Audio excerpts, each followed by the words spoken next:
The Assembly will hear an address by His Excellency Nana Addo Dankwa Akufo-Addo, President of the Republic of Ghana.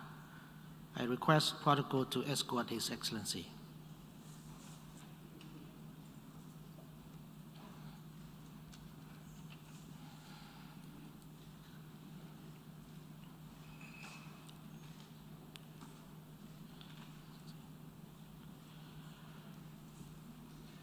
On behalf of the General Assembly, I have the honor to welcome to the United Nations His Excellency Nana Addo Dankwa Akufo-Addo, President of the Republic of Ghana, and invite him to address the Assembly.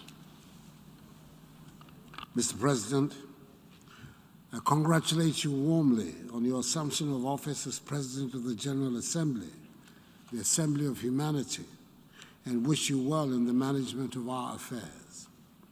I congratulate also the Secretary General on his unanimous re-election for a second term. The common agenda that he has outlined provides us with a powerful framework within which to tackle effectively global issues in these first decades of the 21st century. The presence here in New York of 102 leaders of nations in this 76th session tells us of our resolve to return the world to normalcy. We're not there yet, but we're making considerable progress. Back in 2017, when I made my first appearance at the General Assembly as the newly elected President of Ghana, I said neither Ghana nor Africa wanted to be scars on anybody's conscience. I said we want to build economies that are not dependent on charity and handouts, because long and bitter experiences have taught us that no matter how generous the charity, we would remain poor. Between 2017 to 2020, Ghana recorded an average growth rate of 7%, amongst the highest in the world. In 2020, when the global economy in sub-Saharan Africa has contracted by 3.5% and 2.1% respectively, Ghana was one of the few countries that produced a positive growth rate. This is a testament to our determination to build a Ghana beyond aid. 1 year on, although infection rates and deaths are relatively lower in the region, the virus's impact on economies and livelihoods has been damaging. The latest numbers from the African Development Bank indicate that African economies, which contracted by 2.1% in 2020, are yet to return to pre-pandemic levels. More than 30 million Africans fell into extreme poverty in 2020, and nearly 40 million could do so in 2021. The social impact has been devastating. Over 103 million African jobs have been lost. Women, who account for 40% of total employment, have been most hard hit. Mr. President, we're listening to the scientists. It is evident that vaccination is the way to protect populations and revitalize societies. To vaccinate 70% in the shortest possible time, as is being done elsewhere in the world, means some 900 million Africans have to be vaccinated.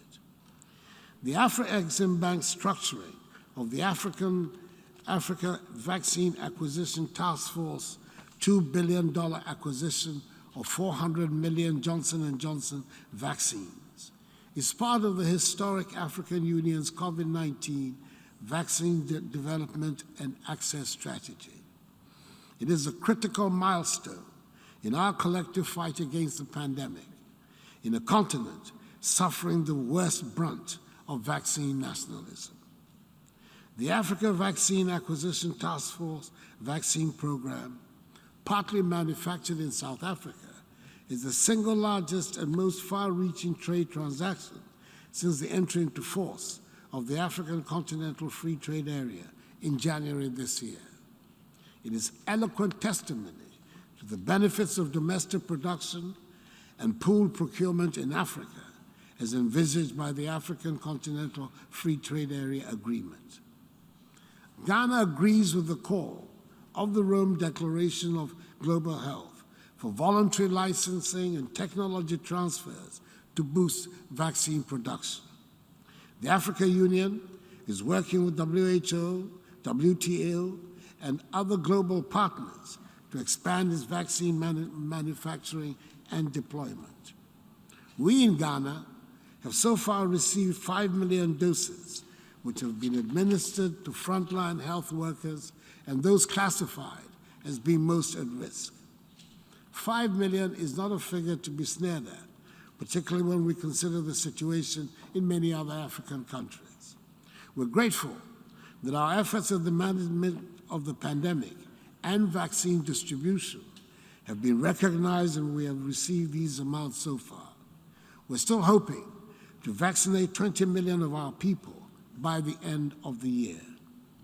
One unfortunate development appears to be the recent measures on entry into some countries in Europe, which suggests that Covishield, the Oxford AstraZeneca vaccine manufactured in India, is not recognized by these countries.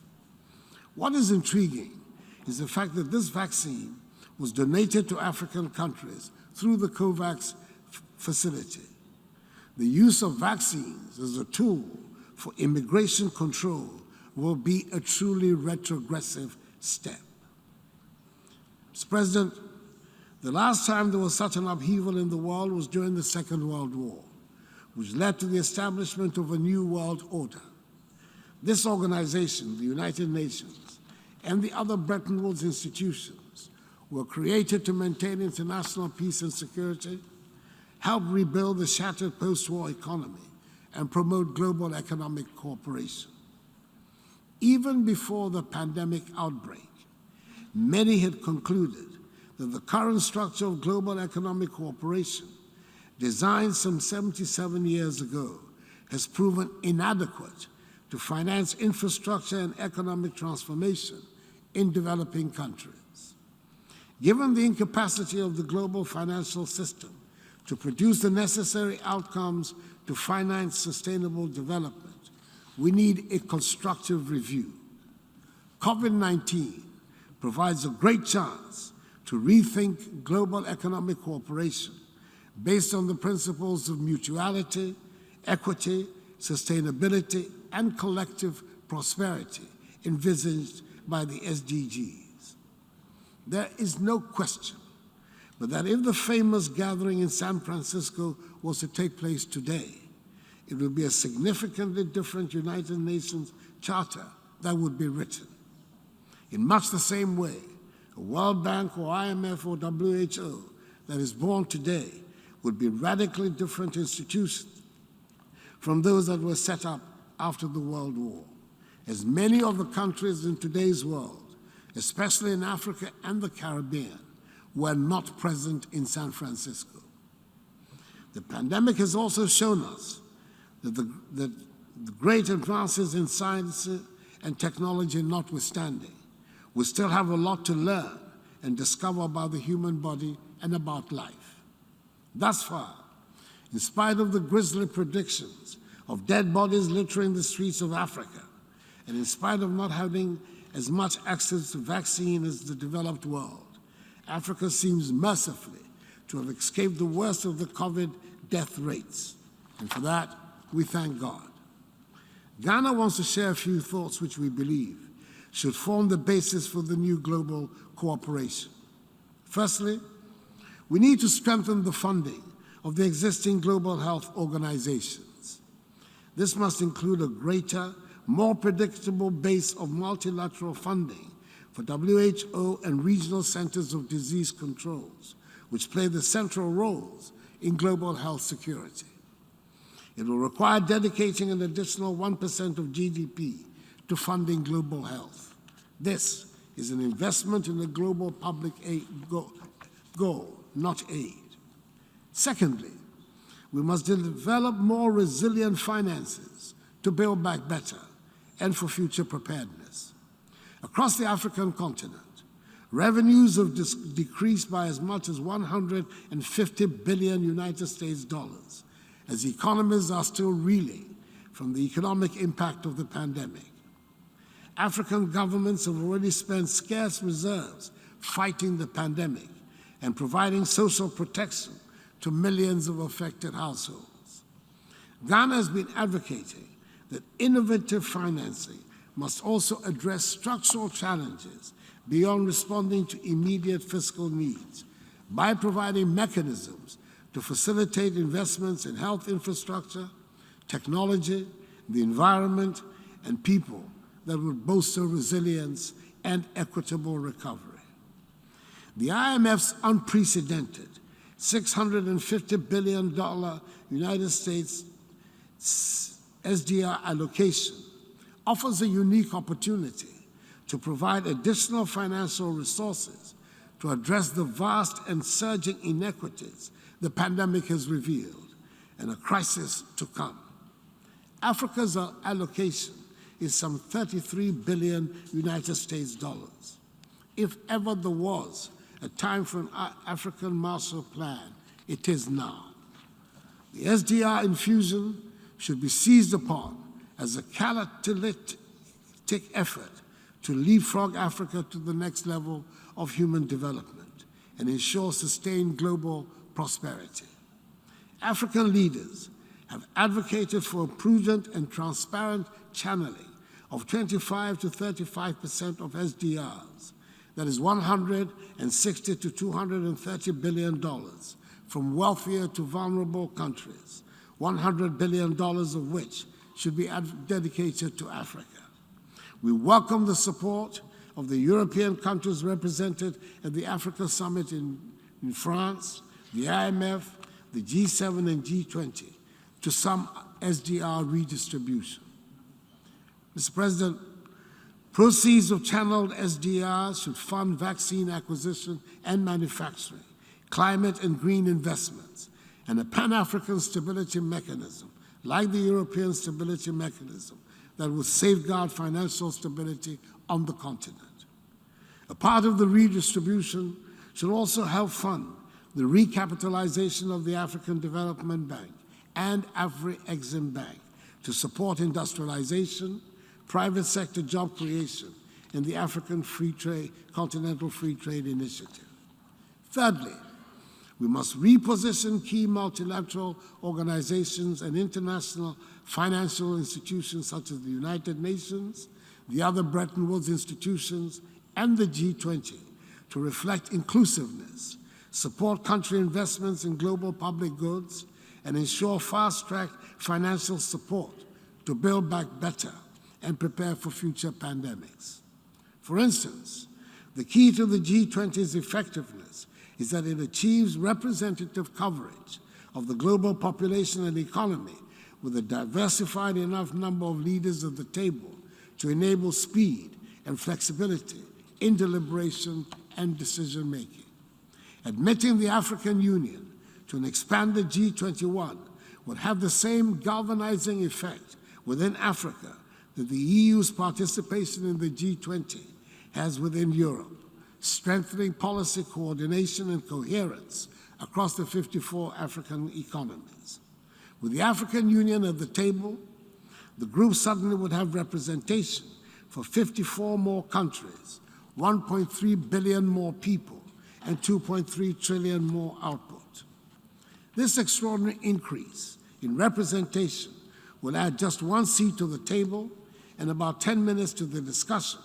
However, it will redefine global policy coordination to enable a more prosperous, inclusive, and sustainable world to emerge. Fourthly, we in Africa are as committed as any to the fight against climate change. We believe, however, that the fight is better advanced if we're able to maintain the crucial balance between economic, political, and environmental imperatives, positions that we will be articulating in Glasgow at the COP26 conference, which should form part of the new global compact. Lastly, now more than ever, we must defend democracy, constitutional rule, and human rights in the world. In the last 24 months, we've witnessed assaults on democracy around the world, sometimes even in developed countries where we had assumed that a consensus on the democratic form of governance had been established. Mr. President, in West Africa, recent events in Mali and Guinea have undermined democratic governance in our region. ECOWAS, the regional body whose authority I have the honor to be the current chair, is unreservedly committed to maintaining democratic governance in the ECOWAS community. That is why both Guinea and Mali, foundation members of the community, have been suspended from its organization pending the restoration of democratic governance. We welcome the support of the United Nations for the measures taken. ECOWAS has given Guinea 6 months to do so and requested the immediate release of President Alpha Conde. On my visit to Conakry last Friday, the military leaders indicated their willingness to see to his imminent release, and it is our hope that they will keep to their word. The authority has also made it clear to the military government in Mali that it is not prepared to negotiate an extension to the February deadline for the holding of democratic elections, as the essential steps to be taken can, with political will, be effected within the ECOWAS-sanctioned timetable. It is better that a government with a democratic mandate be in place as soon as possible to implement the necessary reforms for the future stability and growth of Mali, thereby enhancing capacity for the all-important fight against terrorism in Mali and in the wider Sahel. We in Ghana highly resolve that we will continue to defend democracy and constitutional rule and uphold human rights. We shall work to strengthen the institutions that support democracy in our country and in our region. We shall continue to support the United Nations and other international organizations to help remind us that indeed, no man is an island entire of itself. I thank you for your attention. On behalf of the General Assembly, I wish to thank the President of the Republic of Ghana for the statement just made, and I request protocol to escort His Excellency.